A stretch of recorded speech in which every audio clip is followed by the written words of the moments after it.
Hi guys hi guys, this is Ankit Gaur. तो commerce background के जो स्टूडेंट्स हैं उनके लिए मैं यही बोलूँगा कि आप सीए भी कर लो। ऑब्वियसली आप तैयारी करो सीए की, राइट? और या फिर अगर आप कॉम्पिटिटिव लाइक ये आईएएस वगैरह या आईपीएस यू नो अगर इसकी तैयारी करना चाहते हो तो ये भी करते रहो, ठीक है। बट आईएएस आईपीएस में ये है कि आप एक या दो अटेम्प्ट दो, अगर नहीं हो रहा तो कोई बात नहीं, आप जॉब पकड़ लो, फिर प्राइवेट पकड़ लो, साथ के साथ तैयारी करते रहो। उसके लिए ये है, हो जाता है तो वेल एंड गुड, राइट?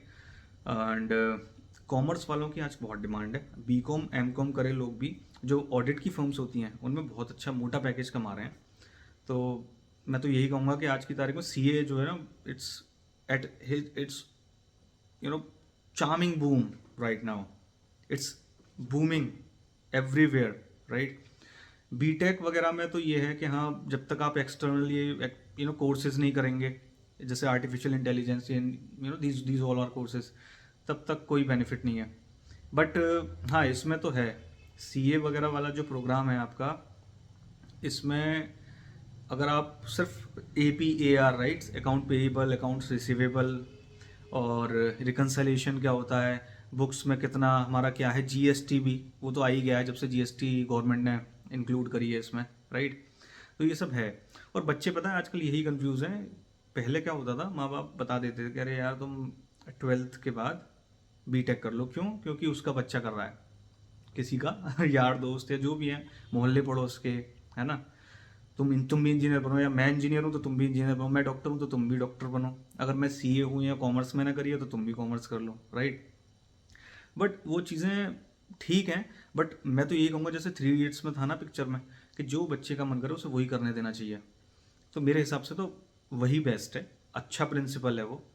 और कोशिश आप यही करो कि जो बच्चे में, ये बच्चे तो मैं माँ बाप के लिए तो ये वीडियो हाँ दिखा सकते हैं, राइट? उन्हें अगर बच्चे ही दिखा देंगे, राइट, तो वो अलग बात है। तो बेसिकली शुरू से ही, चाहे वो बच्चा डांस में हो, राइट, या वो कहीं सिंगिंग में हो, क्रिकेट में हो, फुटबॉल में हो, अगर वो टेक्निकल गेमिंग वगैरह में ज़्यादा है तो यानी वो बच्चा बीटेक उसे 100% करनी चाहिए। और वो गेमिंग का कोई कोर्स भी कर ले जिससे कि वो डेवलपर बन जाए गेमिंग में, गेम डेवलप करे खुद से कोडिंग कर करके। या 10th के बाद, 10th में के बाद हाँ, उस बच्चे ने अगर पीसीबी लिया है, फिजिक्स केमिस्ट्री बायोलॉजी, और आप डॉक्टर की तरफ उसे उसका रुझान है, आप बनाना चाहते हैं, तो वो फील्ड तो बिल्कुल अलग है, राइट? उसमें मेरी कॉम्पिटिटिवनेस इतनी है नहीं। तो मैं खुद ने पीसीएम करी है, मैंने बीटेक करी है, I am an engineer, right?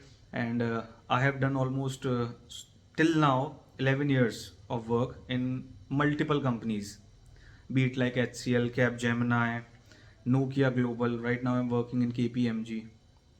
तो वहाँ केपीएमजी में आके मैंने हाँ ये देखा कि सीएस की बहुत डिमांड है। कॉमर्स का क्या है ना, जो सोचते थे ना कि कॉमर्स सिर्फ थके हुए लोग लेते हैं, ऐसा नहीं है। जो आज की तारीख में डिमांड है ना, उसके हिसाब से थके हुए लोग भी अगर कॉमर्स करके कहीं जॉब में लग जाएं तो उनके पैकेजेस बहुत मोटे मोटे हैं। 15-15, 16-16 साल के एक्सपीरियंस के बाद मैंने देखा है लोग 40-40 लाख का, 50-50 लाख का पैकेज उठा रहे हैं। हर एक कोई भी नहीं उठाता है, depending on their previous package, right?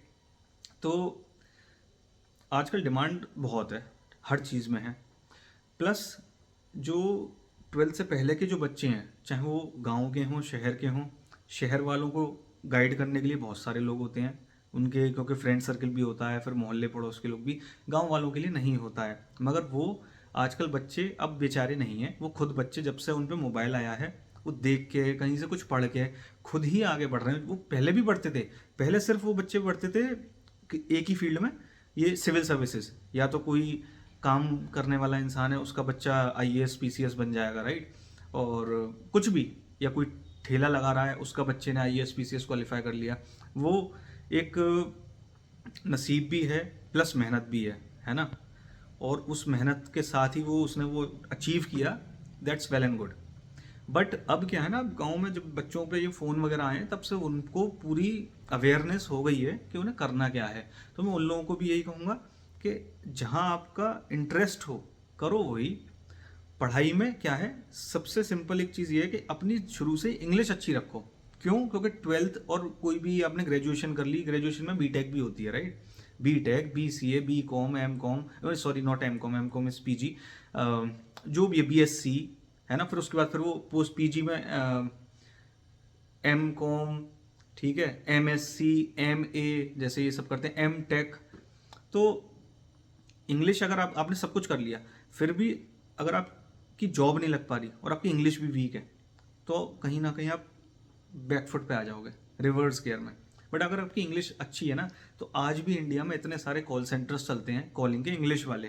Hindi वाले तो हैं ही हैं, इंग्लिश वाले US के, यूरोप के, UK के, कि कहीं ना कहीं फ्रेशर को भी आज की तारीख में, पहले तो हमारे टाइम पे तो देखो 10,000 मिलती थी, अब थोड़ी ज़्यादा हो गई है, 15-16 हज़ार के आसपास मिल जाते हैं, जिससे आप अपनी 2 ends मील मतलब हाँ, खाना पीना अपना भलन पोषण सब आराम से कर सकते हो। ये है, कुल मिला के ये है। शुरू से इंग्लिश पे अपना थोड़ा ध्यान रखो, हिंदी अपनी जैसी है प्रॉपर शुद्ध होनी चाहिए, थोड़ा इंग्लिश का भी ध्यान रखो, जिससे कि आप इंटरव्यू वगैरह में क्लियर कर सको, इंटरव्यू निकाल सको। फिर बाद में कंपनीज में ट्रेनिंग वगैरह होती है ही, और अच्छी बात है, हाँ ट्रेनिंग होती है, ट्रेनिंग के बाद तो आप फिर सब सीख ही जाओगे, वो तो फिर बेस्ट है। तो ऐसे ही कोशिश करो। और बाकी भी मैं आगे आके आपको धीरे धीरे अभी और वीडियोस डालूंगा, जिससे कि वो लोग जिन्हें शायद कहीं हेल्प ना मिल पाती हो इन्हें, या जो भी वीडियो देख रहा है कुछ ना कुछ लेके ही जाएगा अपने दिमाग में information. Thank you so much for watching, bye.